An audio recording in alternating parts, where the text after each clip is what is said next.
Welcome to Sacred Realms.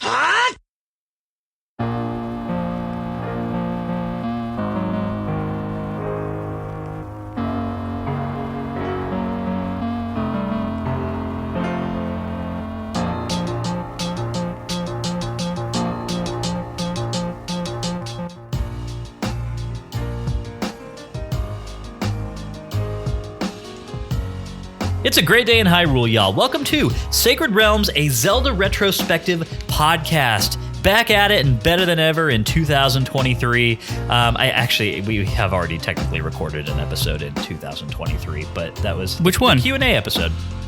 I thought, no. That was after New Year's. Was it? Yeah, we recorded that after New Year's, but before we left for the trip. Oh, you're right. It was on the first, wasn't it? Yep. Yeah, it was. Because I had to, I was editing it on the first day of our trip. That's right.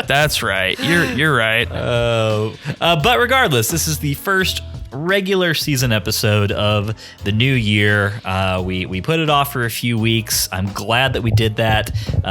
It truly would have been, I think, a very bad thing to have tried to cram this in before we left for our vacations. So, definitely very glad that we did not do that. But, of course, here to talk about all of that with me is my co-host, Matt Willoughby. How you doing, Matt? I'm good. Speaking of not cramming, I can't say that I had the same luxury as you. I did have to do quite a bit of cramming. I moved this past weekend, and moving apartments and or moving from your house into an apartment and trying to get all that set up and ready to go and just arranged and organized the right way. It was an adventure. And then I went to go sit down and play some Zelda yesterday, and my TV power cord was MIA. And that was a fun little adventure, calling around to everybody that helped to move to please check your vehicles to see if my TV power cord was happened to be there. And then we happened to the one person I didn't call was your wonderful wife, because she was toddler sitting while you helped me move. And she's always the first person that I should call, because she, generally speaking, knows everything. So we went to the movie last night. I found that to be the case, yes. Yes.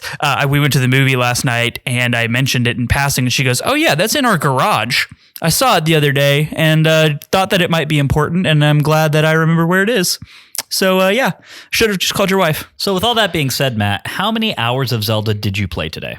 5-ish. Okay. Yeah, 5-ish. Because it wasn't just the next section of the game. Right. We also reserved this episode for the tying up of many loose ends, yes. Which I think, we compared notes a little bit earlier in the day, and I think we hit all the major ones. So we can call it a victory. But hey, you know what? Sometimes there's nothing like a good old fashioned cram sesh for this podcast, you know? And I'm mostly grateful that no one from my job listens to our podcast, mostly because, I think there's one person, but he's not on my team anymore. Podcast? Joseph's not my boss anymore. Oh, yeah. Okay. And he's not caught up. He's all the way back at Skyward Sword, so he's got a ways to get here. You have a safety buffer. Yeah, I've got a little bit of a buffer there. So, and I moved teams recently, so he's still the boss of my old team, but I've got a new client list now, which just makes me so much happier, and it's just been a great. Anyway, all that to be said, it was a definite cram sesh. Also happy to say that we fixed our audio issues. I don't think anything's broken anymore. We're knocking on wood, and I wouldn't say nothing is broken, because my computer turned into a brick while we were on vacation. So yeah, that's definitely broken. That is 1,000% broken. It is a 13-year-old computer, so no, it's 2012. It's whatever MacBook. 11. It's the first MacBook they came out with after they got rid of the disk drive. Right. Yeah. So it was a 2012 edition, like Q1 2012. So it's an 11-year-old MacBook, and it finally decided to die. So I'm sans computer, and I'm thankful for the cloud, because we didn't lose all of our plot recaps from this season. Yeah. You know what, Matt? It lived a good old life, and to be honest, what we don't want is we don't want them to suffer. You know? Yeah. No, it went peacefully in its sleep. Yeah. I opened it one morning to turn it on to do some browsing, and it just said, "Nah, we're done." It was flashing the little question mark of existential crisis. The question mark of hard drive failure. Yeah. So we're putting it out to pasture. Okay, and there you go. In the market for a new laptop of some kind or laptop replacement. That'll be some unfolding drama over the coming weeks. We'll let everyone know once Matt has some new hardware and he can, I guess, I don't know what you're going to type plot recaps on for the foreseeable future, but. Well, I didn't this week. You didn't? Spoiler alert for a little bit later. Who did? That would be you. Yeah, I did that one. That's fun. Yeah, we're going to have to figure that out. Okay. For next week. Well, that's all good times, Matt. Can't wait to talk about I can't wait to talk about all 5 hours of video game that you played today. Of course, we brought in backup this week, somebody to help us pick apart this whole section of the game, an infamous section of the game, or at least in its original GameCube release version. I think there's going to be a lot to talk about there. And of course, who would we bring in to talk about the historical controversies of the Legend of Zelda series other than the one and only Max Nichols of Bungie and Hyrule Interviews? Max, how are you doing this evening? Good. I'm excited to be here. I've been waiting to talk about the rest of this game for so long. We're excited to have you back. And may I just say, I want to speak into the universe that this recording session proceed unbroken with no errors in just a completely smooth fashion, because your last episode, yeah, we're knocking on wood over here. Your last episode still, like, I wake up in the middle of the night, like having, nightmares and cold sweats about that sometimes. So, yeah, here's hoping. Max, hoping that this evening finds you well, and glad to hear that you're excited to get into the ending of this game. I know that these last chapters of The Wind Waker hold a really special place in your heart, and obviously things are starting to ramp up in a pretty big way right now. I don't think that this particularly is a super meaty narrative chapter. That's going to come next week, but from a history of game design standpoint, lots to talk about here. Absolutely. I think there's a lot of interesting stuff to dig into, surrounding the design of open world games and how Zelda handles them and how the Wind Waker handled them in this section in particular. Well, that sounds like the good stuff to me. Can't wait to get into it. Before we do that, of course, we have a little bit of housekeeping to get into. Before I do the pre-written spiel, I just want to update everybody on a few things that have happened while we've been gone on our break. Of course, we did take the last sort of 2 weeks off. We released an episode 2 weeks ago, but it was a pre-recorded bonus. And then last week we took the week off entirely because Matt and I were enjoying some family vacation in the mountains. We got some cold weather. We had a really great time. We brought the kiddo on his first plane ride, and that went surprisingly well. That went about as well as I think anybody could have hoped for. So really a great time. We got a chance to recharge our batteries and come back into this fresh and ready to tackle the end of this game and then get into another one after that.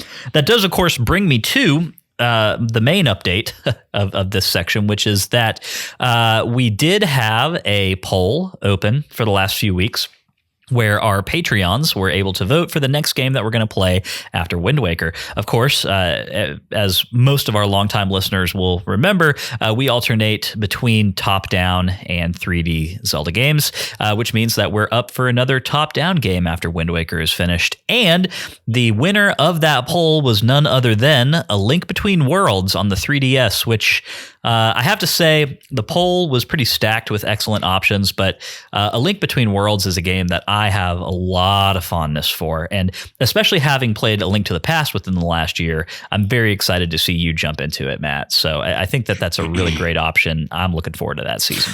I'm very much looking forward to it as well. Looking forward to revisiting the Downfall timeline and that Link in particular, which we know Link Between Worlds is a sequel to Link to the Past. It's not the same Link.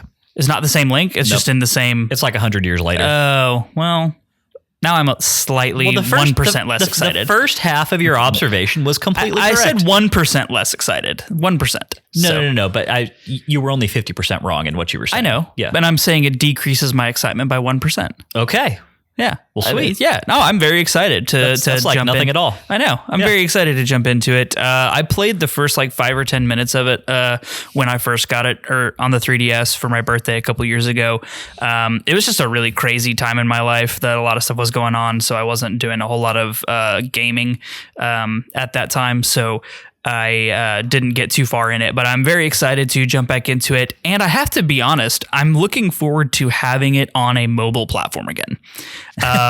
Like being glued to the TV for this season has been not my favorite thing in the world. Honestly. And it's weird because like we're console gamers mostly, like a lot of Destiny. I play, like we've talked a lot about, I play various other RPGs, but like when doing it for the pod, it is so much easier when we can take it on the go. Like it would have been perfect to have been able to do this while we were on vacation and play this section of game while we were on the plane or at the hotel or just like in transit. Like we had a 3-hour drive from Denver to where we stayed. So like would have been nice to have been able to do that, but we couldn't. And it's very inconvenient. And I don't know. When you have a minimum gaming quota you have to put in every week, it's definitely nice to have options. Yes. Oh my gosh, you're absolutely right, Max. Like it's crazy how much easier it is with that portability and how used to it I got. I was so used to it. Yeah. Well, since becoming a dad, most of my gaming time has taken place like in bed anyway on the Switch or the 3DS or whatever. And so, yeah, this has definitely been kind of an adjustment for me. Got through it just fine, managed to allocate the time. And thankfully, the Wind Waker is a game that you can divvy up into pretty digestible chunks, Mm-hmm. You can get a lot done in, 2 or 3 hours in front of a TV with this game. For sure. If this had been Breath of the Wild, then... No, man. Yeah, that would have been hard. Yeah, there would have been no way. But thankfully, that's not the reality that we're living in. But yeah, we're moving back to the 3DS for this next one. Max, where are you at with A Link Between Worlds, just kind of generally? Like, is that one that you have a lot of fondness for, that you enjoy quite a lot? Yeah, I enjoyed it quite a bit. It both feels fresh and nostalgic for me, which is probably not surprising. As a Link to the Past enjoyer. And there's an interesting kind of story around it, in my Zelda fan life where like I was really down on the series in 2013 when this came out, right? I'd been kind of disappointed more and more by every Zelda game that came out for like a good decade at that point. And I'd kind of lost my faith in the series. I didn't even buy Link Between Worlds until a good month after it came out because I just wasn't interested. And then I picked it up and it was actually amazing. And it took the series back in directions that I enjoyed. And I think I've replayed it on hero mode like immediately after I beat it the first time, which is the only time I've ever done that with a Zelda game. Nice. Yeah. So I'm excited to talk about that one next season. Yep, can't wait. And notably the last Zelda game to come out before Breath of the Wild. And there's certainly lots of discussion points to be had around that as well. 10 years ago, it was our last 2D Zelda game. 10 years. That's incredible. I mean, just the last thing I'm going to ask you about this, because we really do need to move on into the main episode, Max. But if you just had to take a bet on... And Matt and I actually did this as part of our QA episode. But if you had to put down a bet on when you think we'll have an announcement for our next 2D Zelda game, how long do you think it's going to be? I think we'll see one within the next year or two. Yeah. Just kind of statistically speaking, like it's weird that they've gone this long, and they sort of did it with Link's Awakening. What was that? 4 years ago now. Yeah. Yeah. Like, I don't think they're going to abandon it completely as like a format for Zelda games. So it's just a matter of what time. Yeah, I think my prediction was that we would have an announced 2D Zelda or top-down Zelda game by the end of like 2024. I think is what I said. But yeah. Also, the external team that does their like it did the Ocarina of Time, Majora's Mask remakes, Grezzo. Like if they were to start a new game after doing Link's Awakening, it would be about 4 years later now, which is about when we'd start hearing an announcement. So I've always sort of thought that they'd give Grezzo a chance to make a new Zelda game. And if they did, it would be 2D probably. So. Well, I think they've earned it, to be completely honest. So I know in our recap episode, I had said that I don't know that they will go back to 2D, and that was just me being kind of pessimistic. I want to be on the record of saying I hope that they do, and I never thought I'd say that.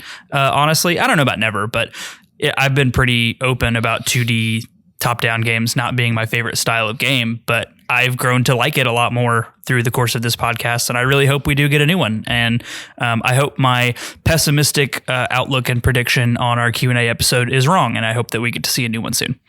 Well, from your mouth to Papa Nintendo's ear, Matt. There we go. May it be. May it be. All right. Well, with all that said, let's get into some housekeeping and then dive right into the episode. If you didn't know, Sacred Realms is a weekly re-examination of The Legend of Zelda, one little slice at a time. Sacred Realms drops every Wednesday and is available on all major podcast networks. Every week, we play a new section of a Zelda game, and then we sit down here to talk and to drop our hot takes. If that sounds fun to you, please head over to Apple Podcasts, hit that subscribe button, and be sure to leave us a review. 5-star reviews are greatly appreciated, and they have a chance to get a shout out here on the show.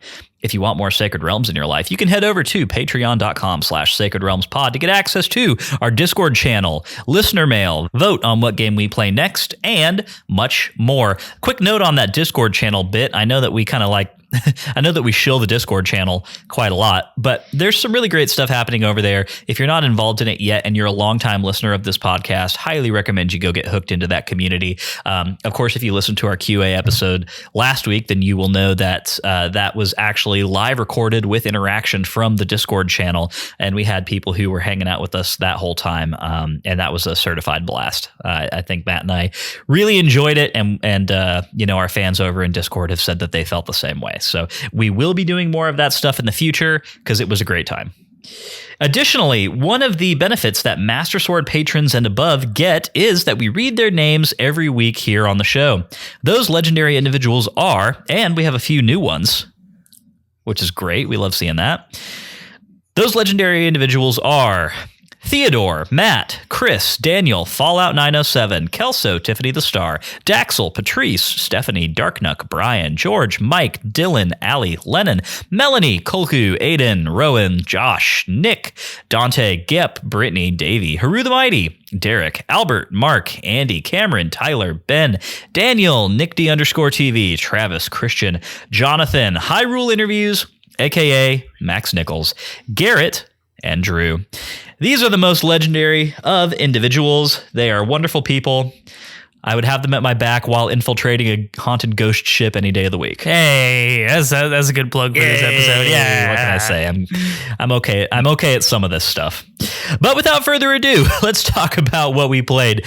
We do that, of course, every week in the Sacred Realms Rundown, which is a 6-part analysis of what we played this week and the feelings that it made us feel. Today, I think it's probably going to go through a little bit of an on-the-cuff changing process, but we'll see.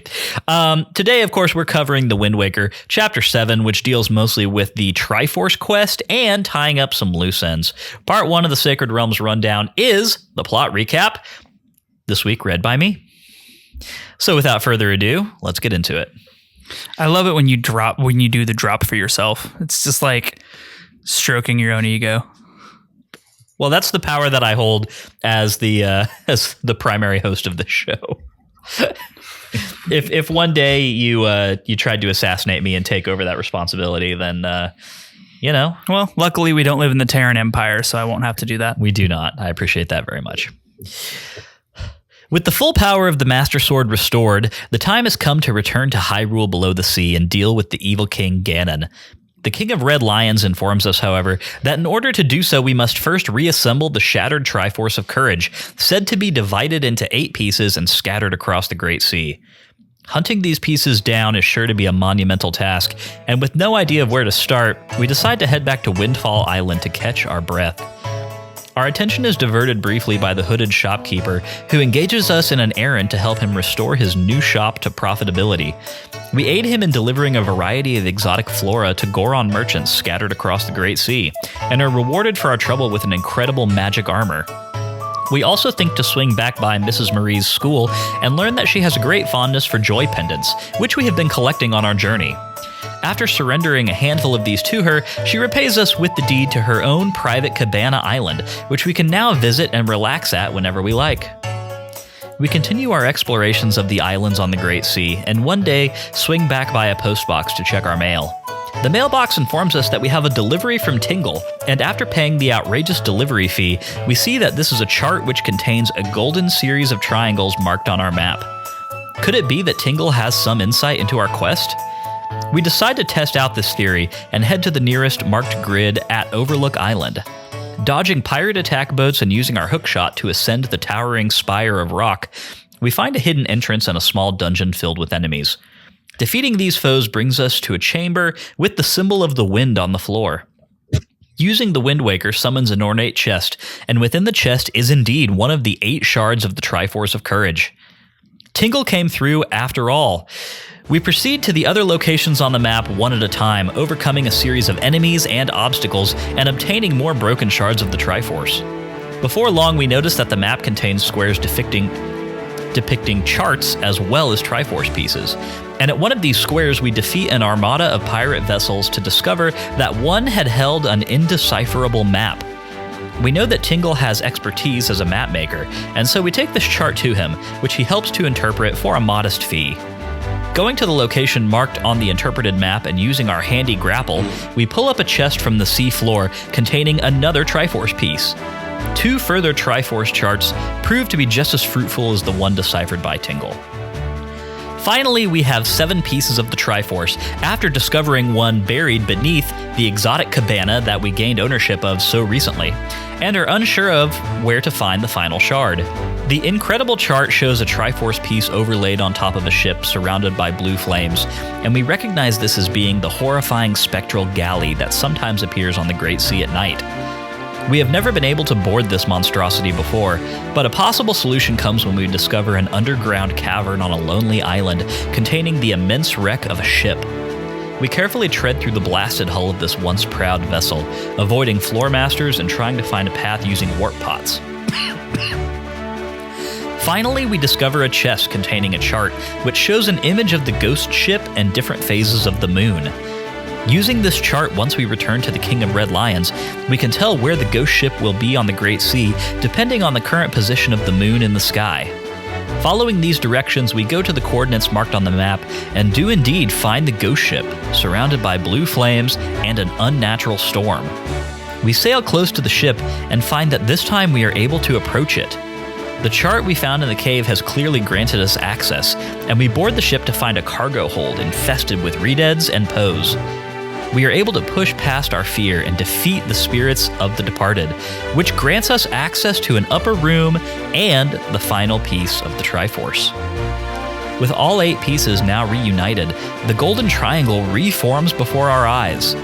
The King of Red Lions is impressed by our tenacity and resourcefulness and tells us that the time has come to return to the Tower of the Gods and reunite with Tetra below the waves. Now the custodian of the Triforce of Courage, and looking more like the legendary hero than ever. This has been the plot recap. We will get now into part 2, which is our takes, where we talk about this section of the game and how it made us feel. Max, I'm gonna send this straight over to you, Max. And if you wouldn't mind, could you give us a summary of what the Triforce quest actually entails as you would describe it, and then after that, maybe just kind of give us some general thoughts and history about this quest and the changes that it underwent from its, GameCube to Wii U version. Just there's a lot to talk about here. Yeah. Well, so kind of from a player experience perspective, what this quest is after the Tower of the Gods, the King of Red Lions kind of offhandedly mentions, you need to go to these temples and stuff, power up your sword, but also we should find the Triforce. And at that point, before you've gone to the temples, I think you can start collecting some of these pieces. And then after you complete the temples, which is when most people start really turning their attention to this, in order to proceed further, you have to collect all of them. So the way a lot of people play through this is they maybe find 1 or 2 while they're completing the temples, and then they end up with having the main bulk of this quest left to still do after completing the temples. Yeah. And the actual content of the quest, of course, it's a grab bag of a bunch of side quest feeling stuff. It's like exploring treasures, exploring islands, chasing down loose ends. Like until you finish them, you can't tell the difference between a side quest that leads to a Triforce piece versus just another normal side quest. And so it ends up being kind of like the Chronicles of the Great Sea here at the end, where you're just going around helping people and dredging up chests from the ocean floor until you collect all 8 pieces. Yeah. And to your point, I mean, I'm trying to think in my head of which of these could have been accomplished before you actually fully power up the Master Sword and, like, more importantly, get some of the items from those dungeons, you know? Yeah, there were a lot. There were at least 2 that were locked behind having the hookshot. Yeah, hookshot definitely is kind of the big one there. You definitely could have done the ghost ship beforehand. You could have done the cabana one. You can't do the ghost ship beforehand. Do you have to have the hook shot to get to the to get to the map. Yeah. Okay, so never mind, not that one. The cabana you could definitely do. Some of the charts you could definitely knock over those pirate ships to get that chart and get that deciphered by Tingle.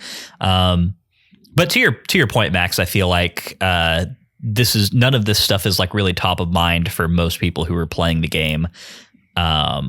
Like trying to go dungeon to dungeon and take care of all that stuff.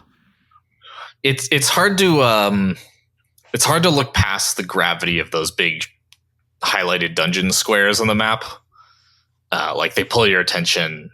They feel like what you have to do next. And also, like, if you're running into stuff where you still don't have the right items for it, which is still very likely before you do those temples, then you're going to feel like, oh, it's pointless to explore right now. I should go to the temples first. That's the same problem that Wind Waker has throughout, basically. Yeah, the imperativeness of the temples is hard to ignore, I think. Also, this is, unless I'm mistaken, it's my first experience with a quest that is in parallel to the main quest. Like, generally speaking, up until now, again, in my experience, Zelda games have been pretty sequential of do the dungeon, then do a thing, then do the dungeon, then do a thing, then do a dungeon. And so, like, it was interesting that they chose to have we need to collect the Triforce in kind of a throwaway sideline conversation. It didn't feel important or not important. It didn't feel imperative at the time. So, like, while yes, you have theoretically half the game to collect all 8 pieces of the Triforce, I don't think very many people are doing that, to your point, Max. And I think that there's a very interesting conversation to be had here about whether or not Nintendo ever really intended you to be doing that. Like, obviously you can do that, but I wonder if they were hoping that people would or that people would wait, because I think there's a version of this where you kind of maybe get your first Triforce piece after the Tower of the Gods, or maybe between the 2 temples, as part of like a scripted event, or as part of something that you're like more purposefully guided towards, because that is a thing that Zelda games do from time to time, which is that it kind of educates, especially when you have to like discover several of a thing, right? It'll educate you very strongly through the getting of the first one, and then it'll kind of remain, in the back of your mind as like, okay, so now I know the basic style and like method of tracking this thing down, so now I can be looking out for those as well. But it is really just the hints and the dialogue that the King of Red Lions gives you to really set you off on doing all of this. It's very, very subtle. It has no sense of urgency behind it, honestly. And so yeah, I think like we've been saying, I think that really results in people, once they're done with the dungeons, they go talk to King of Red Lions again. He's just like, okay, cool. Now you have to do this thing. It's the only thing left to do. And I really I don't know. I feel like it could have been done a better way. And obviously from the perspective of like scheduling a podcast, it works out pretty well this way. Right. But I do think that like next time I play this game, I will be trying to sprinkle them in a little bit more, just because that sounds like a more like varied and interesting way to be spending my time progressing through the game, just personally. Yeah. I do think that was probably their intention. Excuse me. I know, like, Josh on a previous episode definitely thinks so. And to a certain extent, designer intention doesn't really matter compared to what players are actually doing. Mm-hmm. Sadly, speaking as a designer, I wish my intention was what mattered more than the reality of what's going on with players. Because when you're designing a game, ultimately what we're trying to create is an experience that for players that takes place inside their heads, right? Like, what are they feeling and thinking? What? And we're responsible for that experience. So when our intention doesn't line up with what players are actually experiencing and doing, then that's kind of that means something went wrong somewhere, right? Like, we failed to actually execute our intention. And the Wind Waker, a lot of what goes on in the Wind Waker is just that it's this proto open world game, right? It came out in 2003, I think, very early 2003. And at that point, like, what we think of as open world games now in modern games didn't really exist yet. Like, Grand Theft Auto 3 had come out in 2001. And that was a big deal. But we didn't really get, like, Assassin's Creed, for instance, until 2007. And I think we got, like, Far Cry 3 around that same time. And those are the games that kind of, like, established what is an open world game like. Well, when did Morrowind come out? So I suppose I should clarify, because you could say, like, Zelda 1 was an open world game. I'm referring more specifically to, like, 3D sandboxy open world games where you kind of gotcha go wherever you want, and that's just what the whole game is just wandering around the map and encountering stuff. That style, which is what Breath of the Wild was many years later, nobody had really figured it out yet. Like, nobody knew how to make a world that had all the qualities of those kind of open world games at that time. And so the Wind Waker kind of falls into what looked to my eyes like a bunch of minor mistakes or imperfections that are related to them trying to apply old ways of thinking to a more open game and not necessarily figuring it all out yet at that point in history. And then choosing to not try to pursue any of that anymore until Breath of the Wild. Subsequent game. In the subsequent 2 games. Yeah. Yeah. I feel like the Zelda series basically ran into this problem in the Wind Waker, and they're basically like, we can either keep all these other trappings of Ocarina of Time, like Metroidvania style gating with items, or we can go exploration. We can't have both. And they chose to give up on the exploration. Yeah. Is how it has always felt to me. I don't think that's an unfair analysis. I think that there's probably, for a lot of reasons, this is kind of a rabbit trail talking about the development history of the series more so than this section of the game. But, I think we can safely say that Twilight Princess after this game and then Skyward Sword after that one, those games were, especially Twilight Princess, was designed with a sense of, like, Nintendo having an awareness of the risk factor that they had with Wind Waker, and maybe feeling uncomfortable with how some of those things paid off. Of course, there was the discourse about the art style, which was a huge deal, right? But then I think internally, maybe, I don't have any verification for this, but I think maybe the developers were aware of some of the things that you're saying, Max, and were similarly unhappy with the final product. Like, they had all these intentions and desires for what the game would be, but felt that they weren't in a place where it turned out as strongly in execution as they would have wanted. And I think when you're in that position, it's a much more safe and comfortable feeling option to default to, like, just a grander version of a formula that you've really dialed in another game, which is Ocarina of Time, Yeah. For better or worse. Yeah. I mean, there's what are we at? Like 35 years of Zelda or something at this point? Like, there's a lot of room for people to have different interpretations of what Zelda games should be doing and when they're at their best over so many years. So I want to ask a kind of open-ended question for both of you guys. We've talked a lot about how this feels a lot like and is really, I think, the first iteration of Zelda attempting to pivot towards the Breath of the Wild style of open game. So, I think we all agree on that. I find it interesting, and I'm curious if you guys have any thoughts about this, of why did they choose this game to do this? Why wouldn't they just do like what Skyward Sword did, where they put the Triforce in a dungeon and go do that? Like, it feels like a more natural point in the series for Wind Waker to be doing that than it does for Skyward Sword to have done that like 8 years later. Yeah, I agree with what you're saying.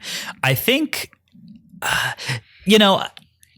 maybe Max, you have a more concrete answer for this, but to me, when I was playing through this section of the game, the thing that I kept thinking was how much it was reminding me of The Legend of Zelda, and how much how similar it was to how similar this quest was to the overall structure of that whole game, right? Where you're basically just kind of like freewheeling around the map and discovering dungeons that contain pieces of the Triforce, right? Mm-hmm. And I don't know. I think obviously there are differences, right? The Triforce pieces in The Legend of Zelda are contained within like full main dungeons, but also the fact that those dungeons were like prototypical dungeons, and the fact that these are also similarly kind of simplistic, not from an exploration standpoint, like they're mostly combat based, but just like the bite-sized nature of it, I guess, is kind of what had it feeling similar to me. And I wouldn't be surprised if in the concept stage of development, when they got around to trying to figure out like, okay, we want to have the Triforce of Courage, we want to have you reassemble it. I wouldn't be surprised if somebody had said like, well, hey, we did this similar thing in our first game. How could we update the concept for this game? Mm-hmm. And I think I like, and I want to, I guess, insert an opinion here because I haven't done much of that yet. But an opinion I have is I really like the pieces of the Triforce that are hidden behind either puzzles or combat gauntlets. Like, I think those ones are good. I enjoyed that. I did not enjoy the fish them off the bottom of the ocean aspect of it. Like, I felt like that was such a weird mechanic to reuse for such a significant part of the story. Yeah. Like, it makes sense for pieces of heart and for rupees and, even for other, whatever you want to call it, right? Like, you can put anything down there except a piece of the freaking Triforce. I mean, I definitely feel like it's a little anticlimactic to be acquiring a piece of the Triforce in the exact same way as you would be a purple rupee. A 50 rupee piece. Yeah, like it doesn't make sense. I feel like that's fair. Yeah. So, Max, what are your thoughts on that, I guess, if you have any? Yeah. So I think they approached a lot of this game with this vision, this fantasy they wanted to give players, which is the fantasy of being a pirate, exploring the sea, finding treasure, right? So they made a game about exploration, and you're in a boat. And in order for exploration to be enjoyable, there has to be stuff to find, mm-hmm. right? You can have like intrinsic enjoyment, right? Like you see a new scene, like some spectacle you haven't seen before, like you see a cool island, and that's one type of enjoyment. But for the most part, a lot of players are going to want to have stuff to find, treasure to find as they're exploring. So a lot of this is just around giving value to the act of exploration within this game. And so, things that you have to collect that are required to proceed are valuable things to find. Mm-hmm. Not as much fun as if you found like a hookshot or something, a fire rod in an island, but right. But they're a box you have to check in order to complete the game, and therefore it's a thing that's worth finding. And that when you find it, you're like, yes, I'm checking off that important checkbox. And so I think that's why they exist in this game. Mm-hmm. there's also a chance that like maybe they did have additional dungeons planned here, and that was one of the dungeons that was cut. The story perspective, I presume that I don't really know what order they would have decided. Like, did they write the story first so they knew they needed to give you the Triforce of Courage, or did they decide, it'd be fun if we have to find something, it'd be fun if it was the Triforce, let's change the story to have that. Like, they do that sort of thing a lot, where they come up with an idea that seems cool and then they adjust the story for it. So hard to say. But. So this sounds like a pretty good time to get into what this quest consisted of in the original release, and then the way that it functions in the Wii U version. I actually had another thing I wanted to ask. We'll do that later then. As a follow up to what you said, Max, and I think it's a good point about the giving value to the exploration, right? Like injecting intrinsic value, or it's not intrinsic in this. Injecting value into the act of exploration is a big thing, right? Because like exploring for the sake of exploring is fun to a very small group of people, I would say. Exploring for the sake of gaining is enjoyable to a lot larger group of people, and also that same subgroup of people who just enjoy exploring for the sake of exploring. So, and to tie it back to what we've been referencing a lot, is this feels a lot like proto Breath of the Wild. Do you feel like this was kind of a proto version of Shrines, where like Shrines are that intrinsic value or the added value of exploration? Like, is that kind of where, do you think that there's some connective tissue here, that direction, or am I grasping at straws? Yeah, I mean, there's definitely some patterns you can draw, like some similarities you can observe between those two things, right? Shrines and islands in the Wind Waker are both places that you can come across. You see them at a distance. You decide, I'm going to go there, and you get there, and there's some sort of mechanic or puzzle that's in a self-contained area, either on the island or in the shrine, and then you get a meaningful reward. That's typically the formula both Shrines and Islands in the Wind Waker follow. So they're both kind of getting at this general idea, which is we want to put meaningful gameplay and meaningful rewards for that gameplay scattered around in the world in order to incentivize exploration and to give texture to the world as you're exploring it. So I think you're right to make that connection. And I think one thing that really I was seeing a lot more, and the more we talk about it, the more I'm drawing this line, is, the blessing shrines, where you get a hint or a clue from a NPC, is a lot like finding a chart and then using that chart to go find the thing that you need. And I'm seeing that connective tissue there a lot right now. So it's just one of those brainwaves that I'm having mid-pod. Yeah. Well, and I actually think that's really interesting, because a big part of this quest is, at least the way that I interacted with it, was going back to the incredible chart that you get from Tingle, right? And the fact that thing basically tells you exactly where to find all the things that you need, for the most part, right? Casper's going crazy over here. Well, hi. Yeah. Hey, buddy. Incredible chart. Yeah. And so you get that as like kind of your main, I guess, wayfinding tool in this quest. And I don't actually recall. Is that the case in the GameCube version too, Max? Yes. Okay, cool. That's what I thought. So I guess in that sense, it is sort of similar to what you're talking about, Matt, where once you actually get to the places where these Triforce pieces are housed, for the most part, like for the most part, you've already done most of the work once you get to it, with a few exceptions, But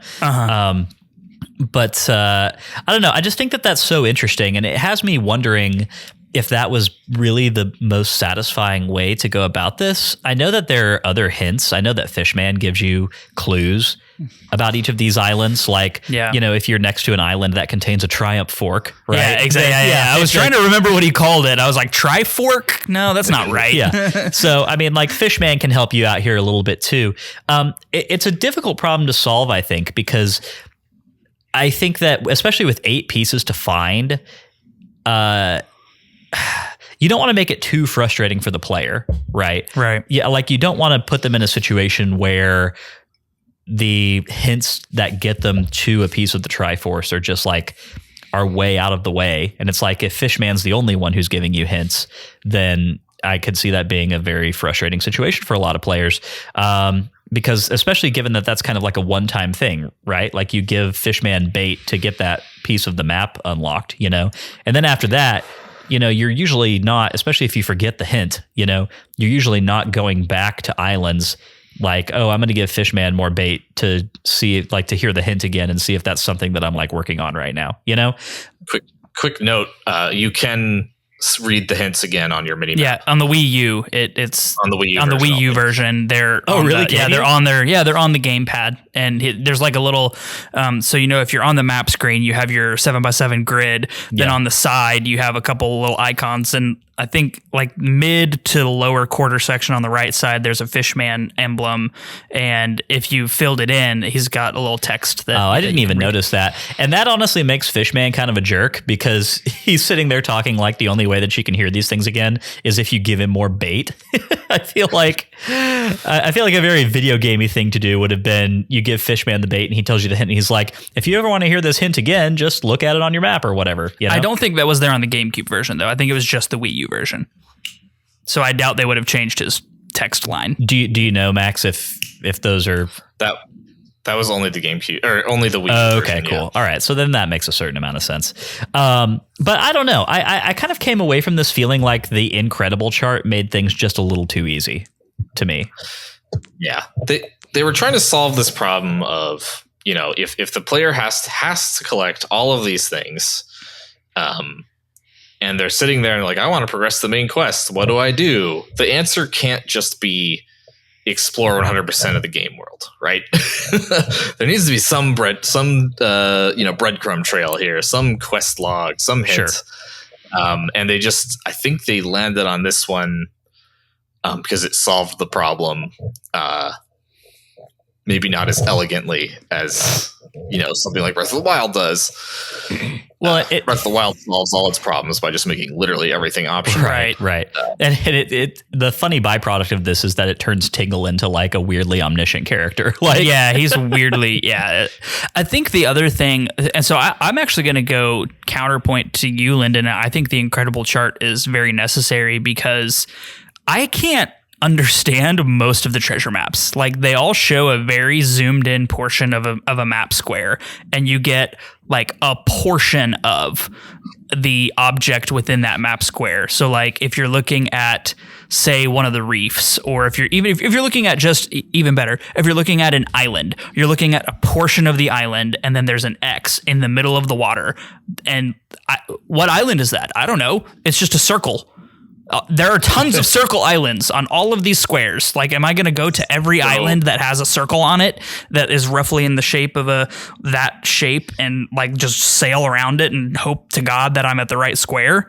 Like, man, I can tell you, I would have lost interest in that immediately. The Wii U version specifically and only adds in little icons on the map if you zoom in to show you where on each island, like you have a treasure chart to a piece of treasure. Yeah. But in the GameCube version, you had to go do pattern matching. You had to look at it on one screen and then go to another sub screen and look at all the islands and try to match what you saw in your memory now to what's in front of you. And it was a very like painstaking process. Yeah. And I understand that that's not the most intuitive thing in the world. I think to me, a more fun version of the Incredible chart would have been, it's not a whole sea chart.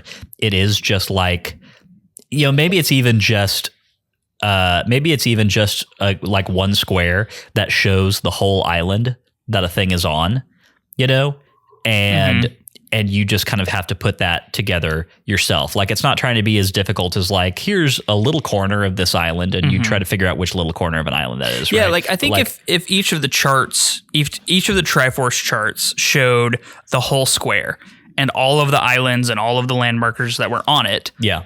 That is a better version. But even moving past charts, I think you could still have a system where 3 of them are charts that have to be deciphered by Tingle. And then the other 3 that you have, instead of just seeing a full chart where it's like, I see Triforce pieces on these grid spaces, so that means I have to go to those islands and there's a Triforce piece there, right? you just like you open up a series of charts from Tingle. It's just a depiction of the island, and that works for Triforce pieces as well, right? And so from that point, so like the Overlook Island one, so you go into the Incredible chart and you can flip through, and it's just showing you a series of depictions of these islands, not in the context of the whole Great Sea, so you don't know exactly where to go, but it could encourage you to, if it's an island that you've already seen and have unlocked on your map, then you can do the investigative work and figure out which is which. And if it's not, then it incentivizes you to go and visit squares that you have not yet filled in with Fishman, right? Yeah. I think that could have been a nice medium place between what you're talking about, Max, of just like, oh, hey, go explore the whole game world now and just hope that you figure it out, And then the other end of this thing, which is just, here is an identical chart to the one you've been filling in for the whole game, but it just tells you exactly where all the Triforce pieces are, Yeah. The whole matching treasure charts to the environment thing is kind of similar ideas to like Breath of the Wild's photo matching quest. Yeah, in the where Champion's Ballad. Where you find flashbacks is by matching like a scene from a photo, where they're both a type of puzzle that involves paying attention to the environment. But for Breath of the Wild, it's kind of this. It's something that happens during gameplay, right? Like you might see a landmark off in the distance. You're like, oh, that's the landmark from that photo. How do I get it to look like it was in that photo? And then now it's a matter of like wandering around in the game environment and paying close attention to everything in the environment to try to make it match what's in the picture. Yeah. Whereas this one, it's like comparing multiple. Whereas Wind Waker, of course, it's comparing UI screens. Yeah. So, okay, we've kind of touched a little bit on the differences between the GameCube and Wii U version. And obviously, when we talk about the Wii U remaster and the changes that it made, lots of quality of life stuff. But the main discussion point usually like around the things that they changed and the ways that they make the game better for the player, that discussion usually starts at the Triforce Quest. Because I think that this was the biggest pain point for players in the original version. We've talked in past episodes about how, you hear stories all the time from people who on the GameCube version hit a wall here and just don't have the motivation to really continue past it because it can feel like the momentum just comes to a screeching halt here. And it takes a lot of effort to really to get through this part on that version. And I confess that I played the GameCube version in college a very long time ago. And I do recall it being frustrating, but I don't remember the specifics of what's different between the versions. So do you feel confident enough in your ability to kind of like run through that list, Max? Maybe I might not get everything, but like in regards to the Triforce Quest, in the GameCube version, there are more charts, right? The Wii U version only has 3 charts that we have to take to Tingle, I think. Yep, that's right. And we get a bunch of the Triforce shards just straight out of treasure chests. But most or all of those Triforce shards that we get out of chests in the Wii U version instead were charts that we had to take to Tingle in the GameCube version. So there were a lot more of those charts we had to get deciphered. Which could basically double the duration of this quest, right? Because after getting a chart from one of these little dungeon-like sort of things, then you have got to do the whole thing where you go pay Tingle to decipher it, and then you sail around to pull the chest up from the bottom of the sea. So a few different things going on there. One is that, that's just a lot of extra time to spend doing this, and all of that extra time is going towards something that, we just said a minute ago is maybe not like the most fun way to be acquiring these things. But also, I mean, that's an incredible like rupee drain on the player, right? Like I got to believe that for most players on the GameCube version, that resulted in like a series of some pretty intense money grinding to try and be able to pay Tingle to decipher all these things. Yeah, I mean, just doing quick math there, you have to assume that at least 2 of the Triforce pieces are not chart based. Yeah, the Ghost Ship and Outset Island. I believe Outset Island is still Triforce piece because it's the combat gauntlet. So I think the Triforce piece is still there in the GameCube at level 30. At least I know that it is because IGN told me so. So you're looking at 6 charts at 380-ish rupees a pop. I mean, what you're talking about 20, or you're talking about 2,000 rupees there, like easily. That is a lot of money to be. Although, yeah, if rupees have more value to you, then that means exploration that finds you rupees is more rewarding. We get back to that whole adding value to exploration question. Arguably, once you have all the rupees you need, rupees become a meaningless reward, right? Yeah. Well, and in fairness, Wind Waker is a game that I feel like is far less stingy with its rupee drops than a lot of other Zelda games. Like, especially if you're kind of going out of your way to just like pick up chests whenever you see a glowing, point on the ocean. And there are lots of fun little ways to be getting rupees. Like there are a lot of mini games and stuff scattered around the world that you can be using to get like 100 rupees at a time or whatever. Like the Fishman arrow game, for instance, like if you get really good at that, that's a pretty good and effective little rupee farm right there. So yeah, it doesn't sound like the biggest hassle in the world for sure, but definitely a little something extra. And makes those treasure charts more important. Yeah. Sorry, Max, you were going to say something. I was going to say, I had this half-remembered memory of the North American version of the GameCube Wind Waker having simplified treasure or Triforce quests, even from the Japanese version. And I just looked it up, and in the Japanese version of the Wind Waker on the GameCube, one of the Triforce pieces required you to do a chain of 5 treasure charts. Ooh. Where each chart led you to another chart before you actually got the Triforce chart and the Triforce piece. Yikes, that sounds miserable. Yeah, no, I am not doing that. That's such an odd. How far ahead of the North American version did the Japanese version come out? I think it was a couple months. That's such an. Japan was late 2002. North America was early 2003. That's such an odd change to be made during the localization process. I think it's definitely the sort of thing that we see less and less the further that this series goes, right? I know that there were lots of subtle differences between the Japanese and North American versions in a lot of the games, but that's a pretty big one. I was about to say, that's not so subtle. That's like a major part of the game. Like, wow, that's crazy to change that. But thank goodness they did. Yeah, seriously. Thank the Lord. Thank Daddy Nintendo. I will say that playing on the Wii U, and I'm curious to hear Mike's thoughts on this when we catch up with him because he's playing on the GameCube. On the Wii U, I did not find this quest to be super grating. Like I enjoyed it for what it was.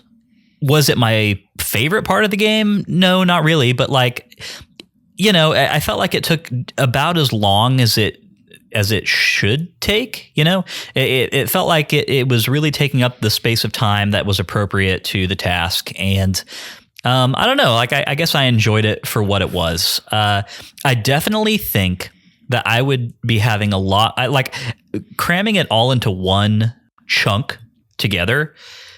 Definitely was not my favorite way to do this. Like I said before, I think in future playthroughs of this game, I want to spread it out a bit more, and that'll help it feel even more organic to my quest, But even without having done that, I didn't hate it. This is an infamous section of the game, and it didn't have me pulling my hair out or anything.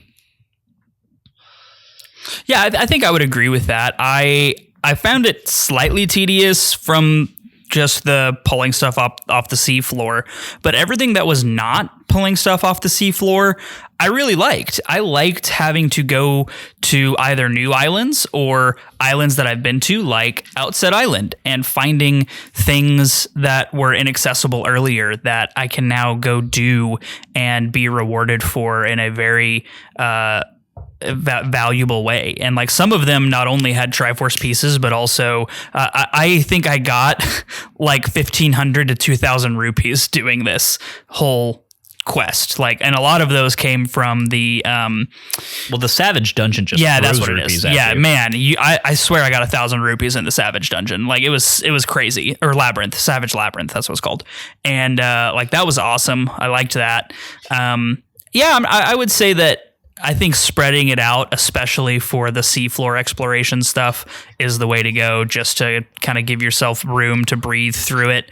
I would probably save the dungeon, mini dungeon, or combat gauntlet sections for the end, because it feels like a satisfying conclusion to your journey to go in and just fight all these enemies that you fought throughout the entire game in one compressed area and just dominate them all. But that's definitely, I mean, that's one that you could have done before. All you need to get in there is the power bracelets. Right. Yeah, that's true. You could have done it after. I mean, you can go waste a bunch of time getting to floor 30 and then be unable to go those last 20 floors because you don't have the mirror shield yet. That's a good point. Then you have to redo floors 1 through 30. That's true. I'm glad I didn't do that. That would have been annoying. Yeah, well, I did do a version of that, and it was super frustrating, and I'll talk about that a bit more here in a minute. I don't know, Max, you've given us a lot of information about this whole little quest. How do you feel about it? I think it's okay. I personally do enjoy it. Like, I enjoy the act of exploring the Great Sea overall at this point of the game when I have all the items. And I'm no longer running into stuff that I can't act upon, which is just not enjoyable in this game when you run into something you can't do yet. Like in some Zelda games, it's kind of aspirational, right? Like it kind of inspires a sense of curiosity and wonder, and you're like, oh, like trying to imagine what is going to allow you to get somewhere that you can't get to yet. And in the Wind Waker, I typically don't get those positive parts. I just get the, I have to come back here and I don't have a way to note it on my map. Frustrations. But all those frustrations are gone at this stage of the game, and I do love exploring the Great Sea. So if half of what I'm finding is Triforce pieces, great. I was going to explore no matter what the rewards were. So, is that about where you're at too, Matt? Yeah, MVP to the fast sail, man. That is a game-changing. Yeah. It is a game-changing experience. Fast sail combined with fast travel makes this so much more enjoyable than it ever was at the first half of the game. Well, and fast travel is something that they could do in the GameCube too. But yes, you're exactly right. The addition of the Swift Sail definitely makes this go by a lot quicker than I think it otherwise could. I definitely think the Wii U has got some very necessary quality of life changes to the GameCube version, and it results in a better overall experience.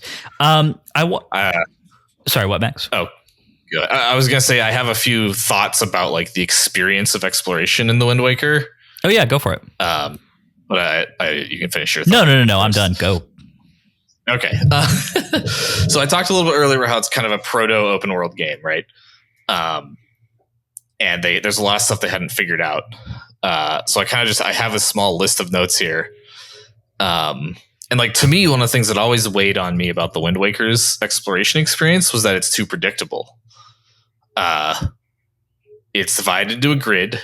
Every grid square has an island. Every island has at least one meaningful permanent reward on it. So you kind of always know when to expect a new island. And you always know that when you go to that island, you're going to find something.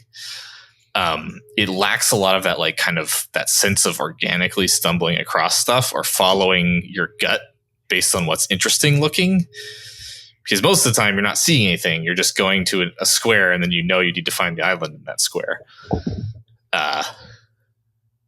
So like that's a thing that I've always struggled with Wind Waker, and it's kind of just a side effect of the fact that it takes place on an ocean that is mostly empty water, right? Yeah.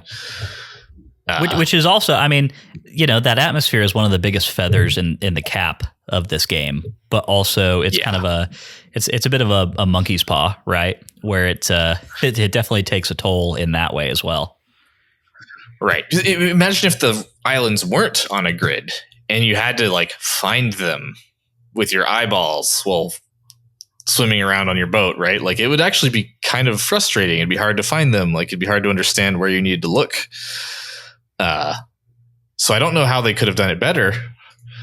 If they ever were to make Wind Waker 2 Breath of the Wild edition, on the Switch Pro someday. Breath of the Sea. Yes, the sea spray of the wild. I like it. You know, if they ever do that, this is going to be a hard problem that they need to solve. Is like, how do we make it feel both more organic and like it's a thing that's happening because of my own exploratory gut, and also not frustrating and like I'm missing them. Yeah. So you don't want to feel like you're passing an island in the night. I used to dream when this game was new. I would like talk to my friends. I'd be like, man, I wish that it was like just like it, except the islands were 10 times as big. That's like the sort of thing I would tell my friends. Like, because the islands in this game are tiny, right? There's like nothing on any of them, almost. It's usually like one point of interest sticking out of the water. But yeah, there's usually like the islands are tiny in this game. There's usually like one point of interest sticking out of the water, and that's kind of all there is. There's no getting off on an island and then exploring that island, because you can already see the whole island from your boat. Imagine if this game had been like a series of small continents with a bunch of satellite islands around them. That sounds like fun to me. That'd be great. Yeah. I like more hubs.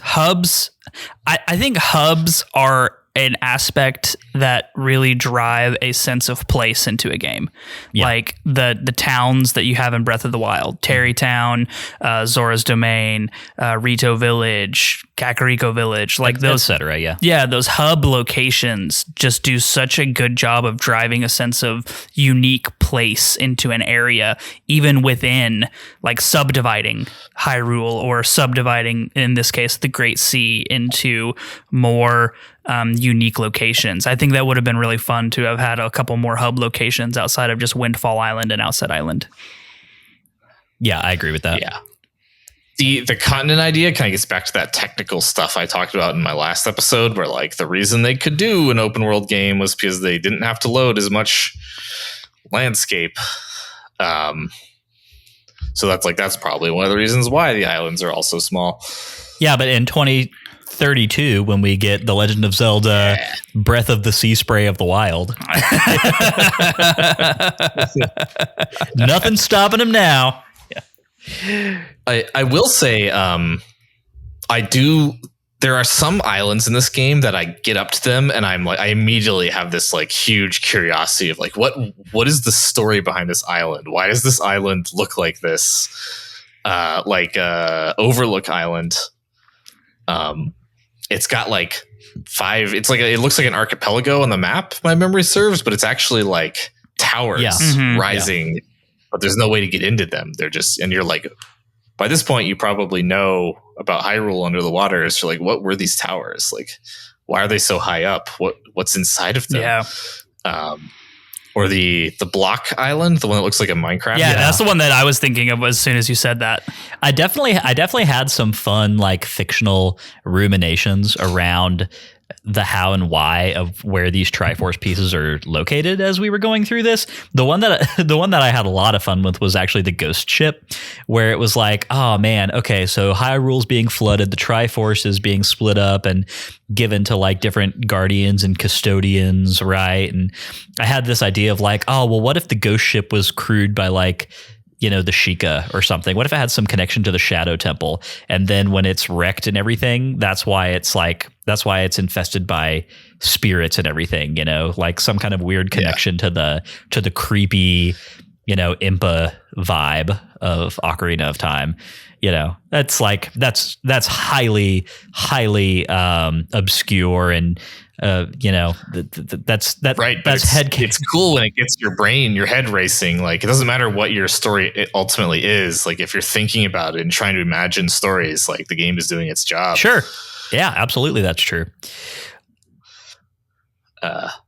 Every time I collect a Triforce piece from a minion of Ganondorf, I'm like, does Ganon know that his rando Bokoblin minions over here have a piece of the Triforce? Like, it's like this. What do they do? This army of Darknuts was just chilling on that Triforce piece and never felt like telling Ganon, like, "Hey, boss, guess what we found? We have a Triforce piece." Yeah, exactly. Have they been there since the fall of Hyrule and they're not actually deployed by Ganon and like they're not in contact? Like that could be There's a whole story behind the clan of Darknuts protecting the Triforce for 800 years. Well, now we're back to the really cool. We talked about this in your last episode, Max, Tower of the Gods. But like now we're back to that really cool fictional component of the entire premise of Zelda 2, which is like that these Triforce pieces are all being, or like these, the process of getting to the Triforce of Courage is all being guarded by like a really kick-ass benevolent force, and it makes me, it's like, man, it would have been so awesome if at least some of these Triforce pieces had been guarded by automatons from like the Tower of the Gods and had been in similarly themed locations, Yeah. All right, I'll rapid fire my last 3 bullet points here so we can keep going. One of my big ones is there's not enough skill/gameplay while traversing. And this is basically talking about like the experience of actually traveling from point A to point B doesn't have enough going on in the Wind Waker compared to more modern open world games. So like one of the things this manifests in is there's no like failure. You're never going to like fall off a cliff and then suddenly have to take a detour. You're never going to run into a hard enemy like a world boss that kills you. Like there's nothing that can derail you through failure in the Wind Waker. Unless you're going to lose to like a rando shark or something, but most people aren't doing that, I don't think. No. And another thing is that compared to something like Breath of the Wild, there isn't much kind of second to second decision making, right? You make one decision. What direction am I going? And then you do it for however long it takes. And compare that to something like Breath of the Wild, you're making decisions about where to climb, how to climb, when to jump down, where to use your paraglider, which enemies am I going to fight versus avoiding. Like you're just constantly making small decisions in Breath of the Wild. And similarly, like Breath of the Wild, you can set kind of so that's like small, very short-term gameplay loop. And Breath of the Wild, you can also have kind of this longer-term gameplay loop where you're like, I'm going to explore Eldin. You can kind of set a 5-hour goal for yourself. And then you're just doing a bunch of stuff in the meantime. And the Wind Waker doesn't really have as much of that.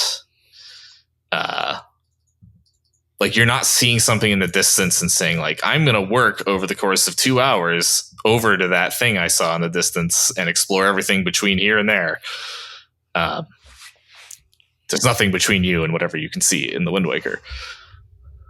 Yeah. Small exception here and there. Yeah. Yeah. And I think you're right. The structure of this game makes something like that difficult to implement. I do wonder if it could be more like, because there are islands that like, especially the reef islands, that you have to kind of like sail into the island. And then there's like combat and stuff you can do once you get in there and treasure to find. It makes me wonder if some of these islands could have been laid out to where you had to do a little bit more ship traversal puzzle solving, Yeah. Like imagine the first third of Tower of the Gods, right? Where you've got to unlock stuff and then sail the boat over through a gate that you just unlocked or something like that.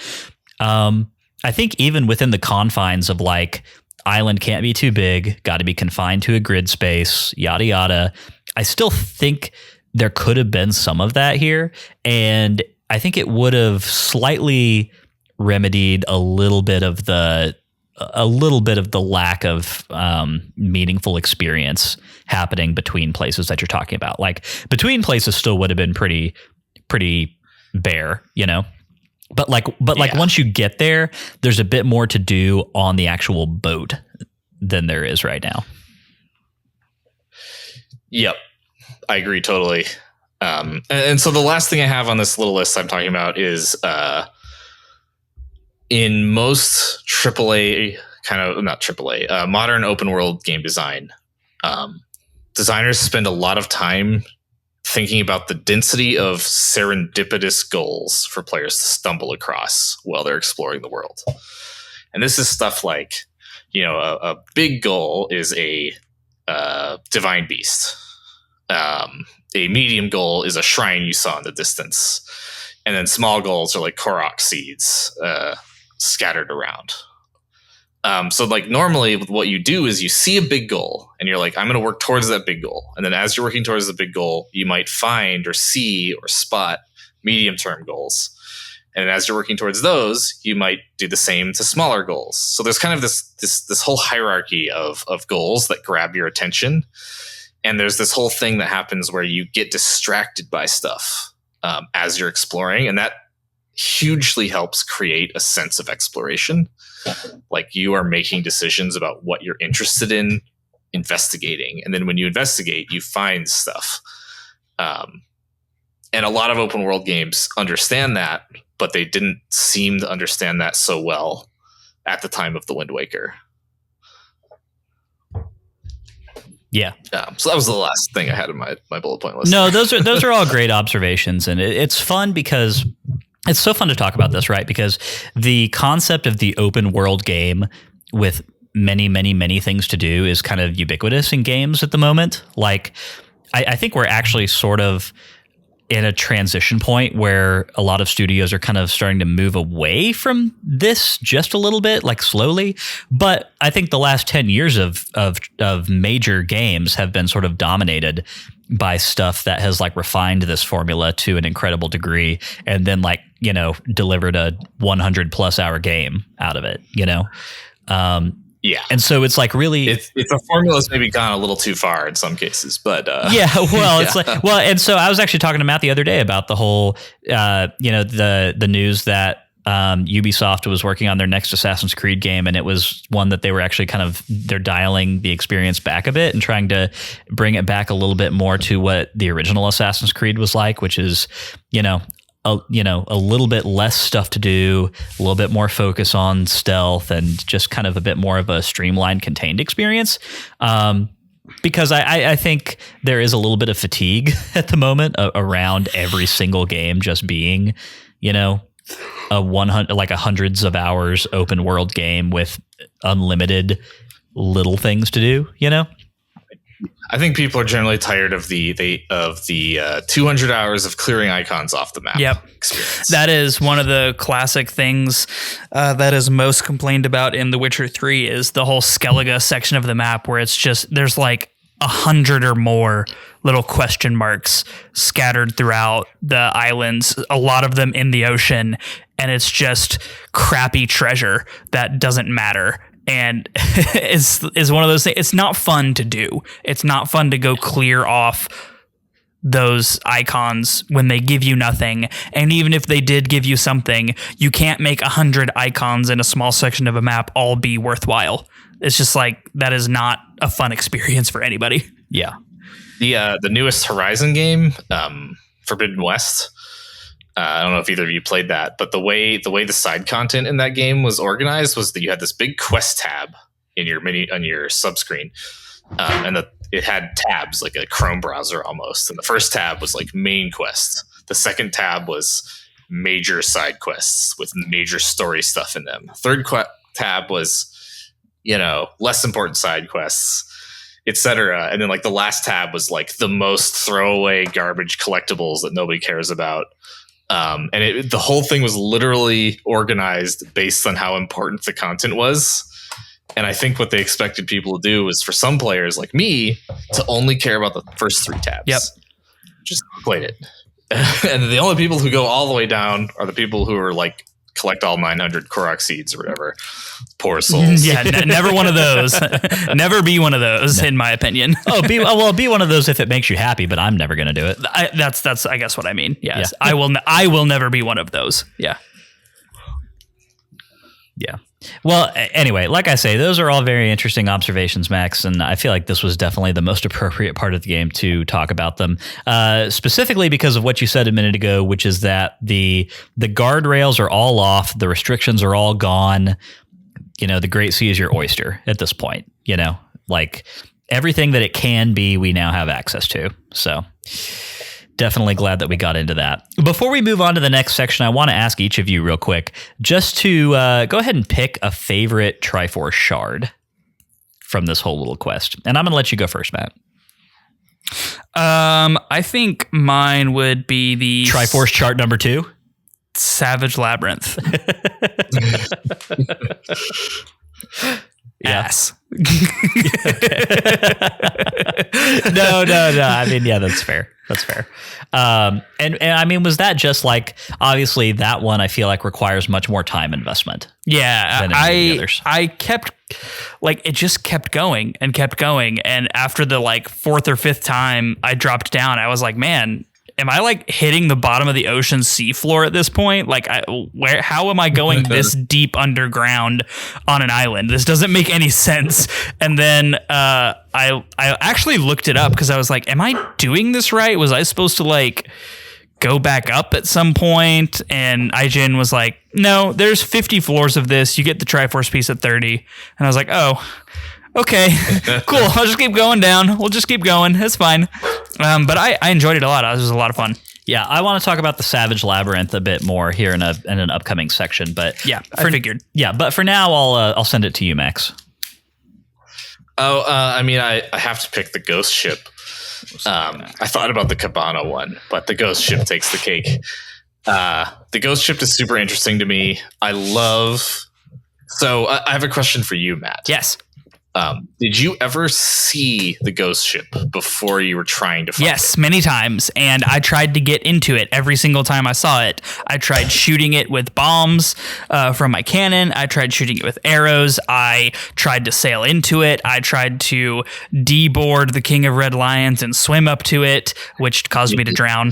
And I tried every which way to get onto it before the Triforce quest. Yep. So I didn't actually see it at all in my playthrough recently for this podcast. I didn't see it at all until I was specifically searching it out, which made me sad. It's such a cool thing to see. The Ghost Ship reminds me of the dragons from Breath of the Wild. Like it's this unique, rare, totally grabs all your attention when you see it thing that you can see off in the distance moving around the world. It gives the world a sense of life and mystery. Or anti-life. Yes, in this case. And so I love that about the Ghost Ship. I think it's fascinating how like the game tries to build up the mythology of it. Like every fishman hint at any of the archipelagos where it can appear is about the Ghost Ship. And occasionally you can find like, you know, the caves that are just these ship graveyards. Like you go down into them and there's just ship wreckage everywhere. And you're like, oh my God, how it happened here? And then you always find some clue or something related to the Ghost Ship in those. Yeah. Ultimately, the actual innards of the Ghost Ship is kind of disappointing after all that buildup. Yeah. But yeah, the inside when you actually get in the Ghost Ship was kind of, I was hoping it would be bigger, but finding the wreckage to get the Ghost Ship chart was really cool. Yeah. I liked that a lot. It was. And I was actually going to choose the Ghost Ship for mine. I'll go a different direction when I get there. But I just wanted to talk about it because it hasn't come up really on the show before now. I think the Ghost Ship, like you're saying, Max, is one of the coolest ongoing mysteries of the game. There are very few things that are as neat and atmospheric in this game as stumbling across it at night while you're just sailing around. It's such a crazy cool mystery. And it's one of those things that like it's really capitalizing on the promise of the nautical Zelda game, you know? Yeah.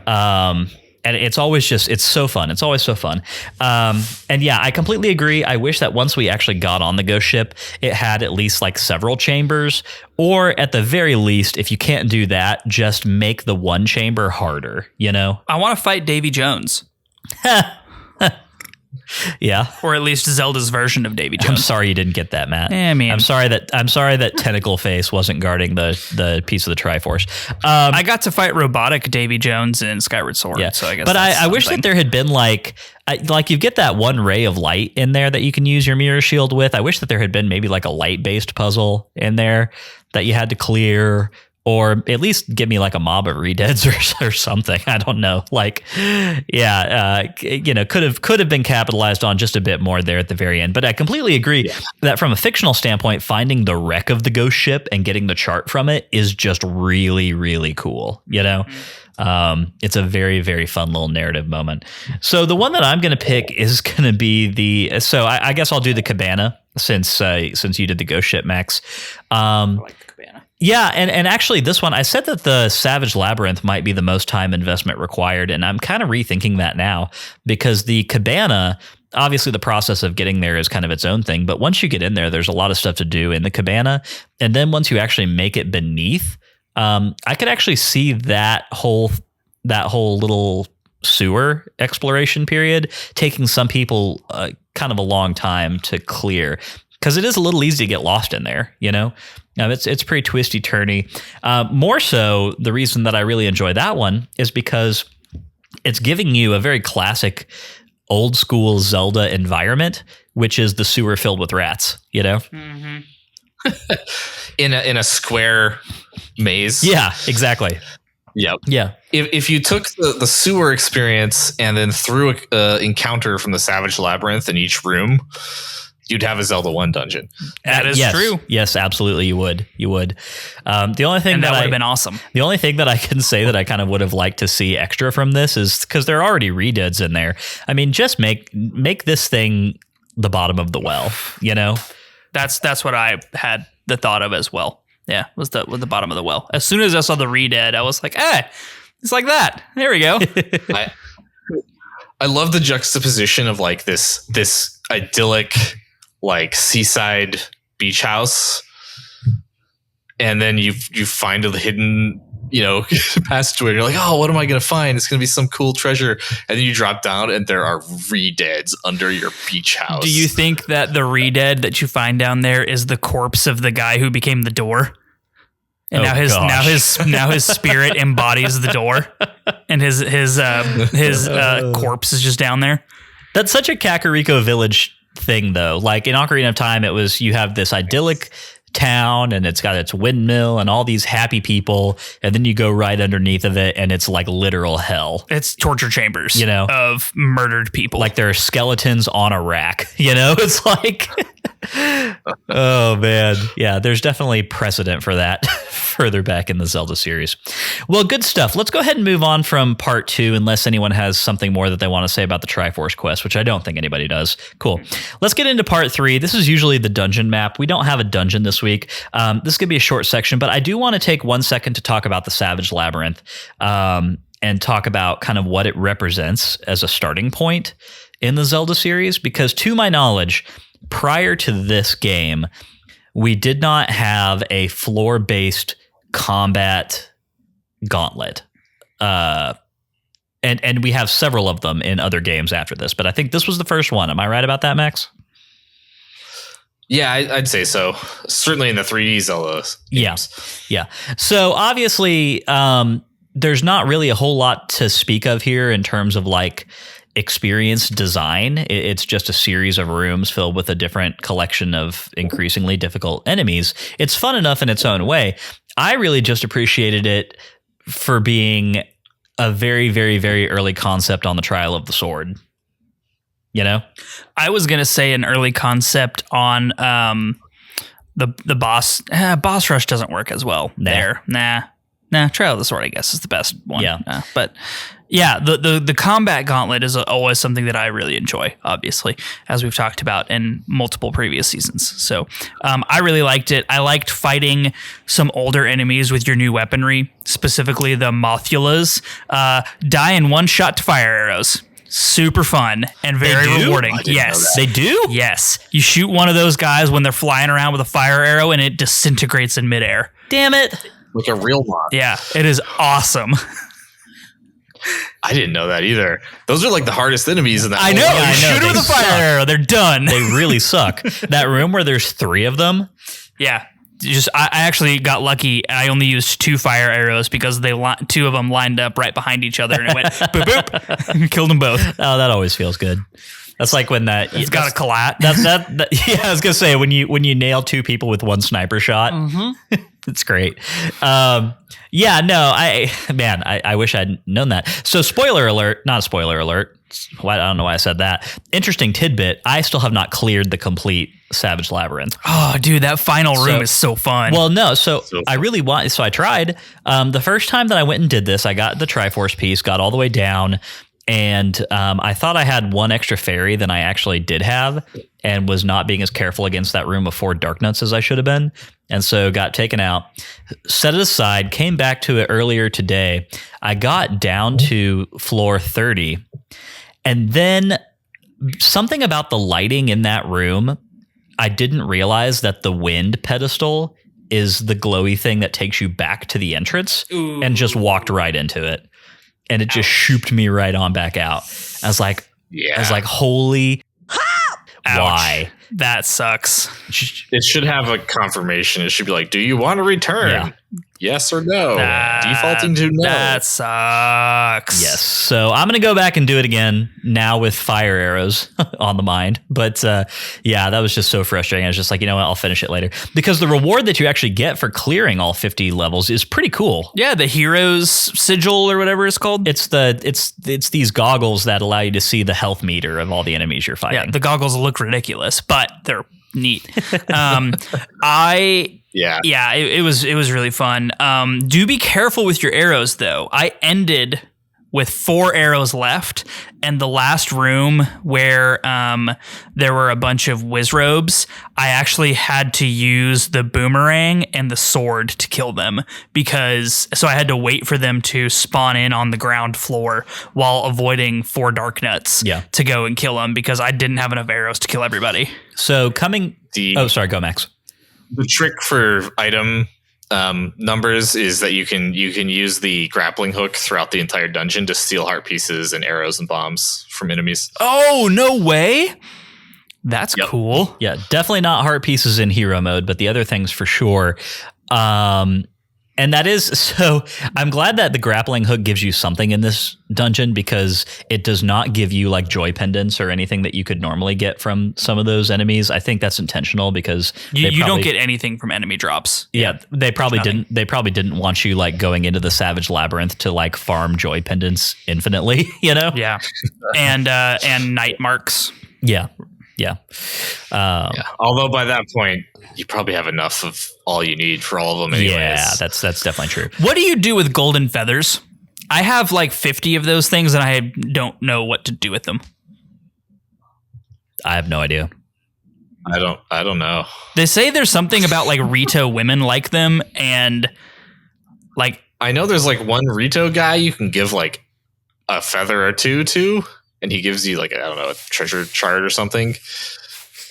But after that, I don't know what you can do. I mean, at a certain point, I think it. all of these are just things you're supposed to be able to sell for rupees, right?